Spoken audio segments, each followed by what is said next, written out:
Assalamualaikum warahmatullahi wabarakatuh. Perkenalkan, nama saya Dipas Angkara Putra dari Prodi Sistem Informasi dengan nomor induk mahasiswa 2022-103-0002. Di sini saya ingin menjelaskan tentang soal untuk kasus satu, yaitu suatu perusahaan rental mobil yang memperbolehkan penyewa untuk menyewa mobil lebih dari satu. Nah, di mana pertanyaan itu kita disuruh membuat use case diagram, buat rancangan activity diagram, rancangan sequence diagram, dan rancangan diagram pivot. Lalu di soal kedua ada jelaskan perbedaan antara perancangan terstruktur dan perancangan berbasis objek dan juga uraikan tool-toolnya. Oke, yang pertama saya ingin langsung menjelaskan tentang rancangan use case diagram milik saya. Ini, ini rancangan use case diagram milik saya, di mana ada dua user, yaitu ada penyewa dan juga ada petugas atau admin.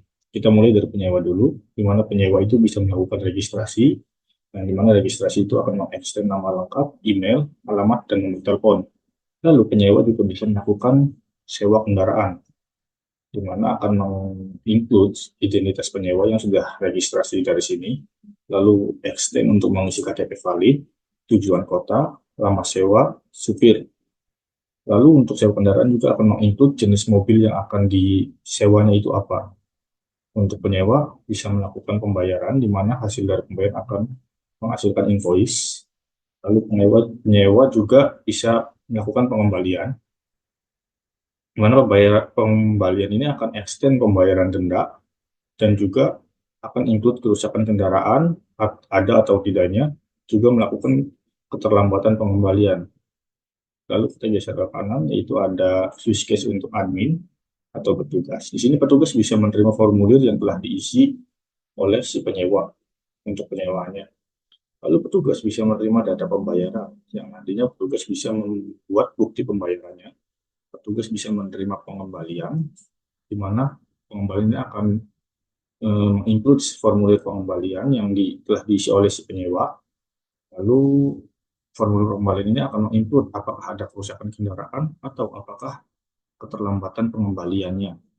Lalu si petugas bisa menerima pembayaran denda dan bisa membuatkan bukti pembayaran denda. Yang kedua, di sini saya ada PVT diagram, di mana si penyewa itu bisa registrasi dan admin bakal menerima data penyewa yang sudah melakukan registrasi.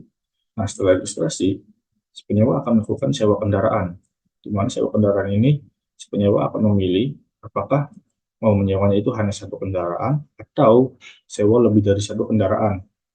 Nah, setelah itu akan dicek oleh si penyewa, oleh si sistemnya, yaitu ada tersedia nggak nih kendaraan yang mau disewanya. Jika tidak tersedia, maka akan dikembalikan ke sewa kendaraan awal. Nah, jika tersedia, maka akan masuk ke dalam menu pemilihan mau menggunakan sewa tanpa supir atau bisa sewa dengan supir. Nah, sewa dengan supir itu pasti akan mengambil data supir yang sudah ada dari admin. Lalu untuk setelah memilih sewa tanpa supir atau sewa dengan supir, itu akan masuk ke dalam pesanan. Nah, pesanan ini akan dikirim ke bagian admin. Admin akan menerima pesanan yang telah dibuat oleh si penyewa. Lalu admin mengirimkan total pembayaran dari si penyewa tersebut. Penyewa akan menerima total pembayarannya. Lalu penyewa melakukan pembayaran. Setelah itu si admin menerima pembayaran yang dilakukan oleh si penyewa. Si admin akan membuat invoice dan si penyewa akan menerima invoice. Lalu si penyewa bisa melakukan pengembalian, di mana itu akan diverifikasi oleh si admin pengembaliannya. Ini untuk activity diagram. Sekarang untuk sequence diagram. Sequence diagram itu akan si penyewa akan masuk ke view menu, lalu melakukan registrasi. Di dalam registrasi ini bisa mengisi seperti tadi nama, alamat email, nomor telepon, alamat, dan lain-lain. Lalu akan dilakukan proses oleh sistem. Setelah itu dilakukan query insert atau masuk simpan data ke dalam tabel registrasi. Dari situ kita akan mengirimkan pesan true or false validation yang akan dikirimkan ke form registrasi. Pesannya, message ini bisa menampilkan pesan berhasil atau ada yang gagal. Lalu si penyewa bisa memilih jenis kendaraan. Si penyewa akan memilih, lalu melakukan proses di sistemnya, melakukan proses di sistem, lalu kita akan melakukan query search di tabel sewa, di mana kita akan melakukan true or false validation lagi, apakah mobil bisa disewa atau tidak. Jika bisa disewa, kita akan simpan data pesanannya. Kita akan simpan data pesanan, kita melakukan query insert ke dalam tabel sewa. Lalu kita akan mengirimkan true or false validation dalam sistem, dan sistem akan mengirimkan pesan ke form penyewaan. Lalu si penyewa bisa melakukan pembayaran, di mana kita akan mengisi di form pembayaran. Dari form pembayaran akan melakukan proses ke dalam sistem. Dari sistem akan melakukan query insert ke dalam tabel pembayaran. Dari tabel pembayaran itu akan mengirimkan true or false validation ke dalam sistem. Sistem akan mengirimkan pesan berhasil atau tidaknya ke form pembayaran. Lalu dari situ si penyewa bisa mencetak invoice-nya. Lalu untuk melakukan pengembalian, si penyewa bisa melakukan pengembalian, di mana kita akan verifikasi pengembaliannya dulu. Kita lakukan query update status di tabel sewanya, lalu kita kirimkan true or false validation yang akan menampilkan pesan di tabel form pengembalian. Dan sekarang ini untuk tabel diagram FIFO. Diagram HIFO. Untuk diagram HIFO saya seperti ini. Nah, ini.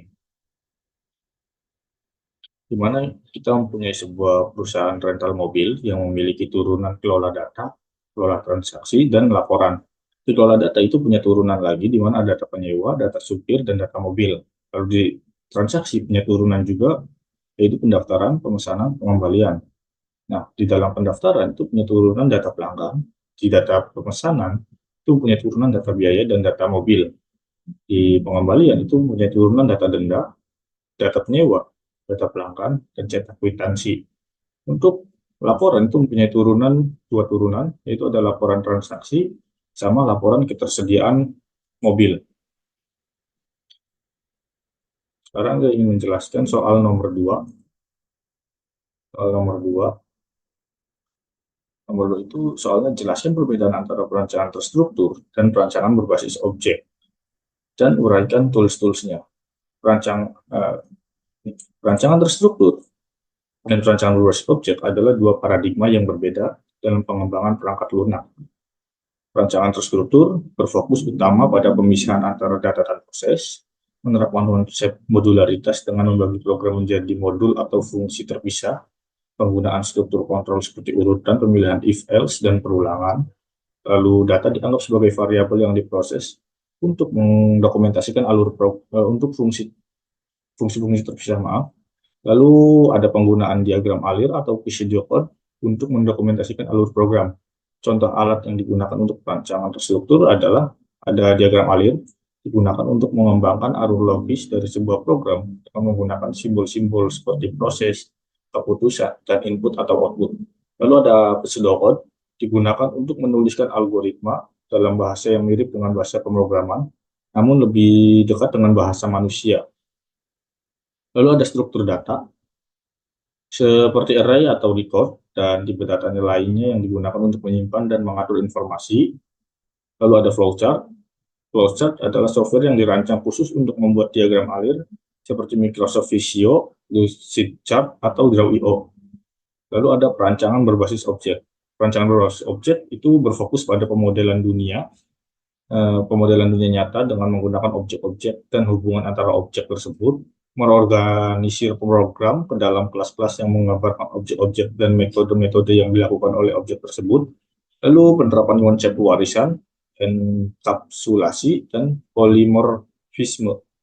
Data dan metode yang bekerja pada data dikelompokkan bersama dengan kelas, lalu penggunaan diagram kelas, diagram urutan, diagram aktivitas untuk mendokumentasikan struktur dan interaksi antara objek-objek. Contoh alat-alat yang digunakan untuk perancangan berbasis objek adalah ada diagram kelas digunakan untuk menggambarkan struktur kelas beserta atribut dan metode-metodenya serta hubungan antar kelas. Lalu ada diagram urutan menunjukkan urutan pesan yang dikirim antara objek-objek dalam suatu proses. Lalu ada juga diagram aktivitas atau activity diagram digunakan untuk menggambarkan alur kerja dalam suatu proses atau fungsi dengan fokus pada aktivitas-aktivitas yang dilakukan oleh objek. Lalu ada Unified Modeling Language atau UML, software yang mendukung untuk pembuatan berbagai jenis diagram UML seperti Visual Paradigma, IBM Rotational Prose, atau Start UML. Sekian dari saya, Dwi Pasangkara Putra, kurang lebihnya mohon maaf. Wassalamualaikum warahmatullahi wabarakatuh.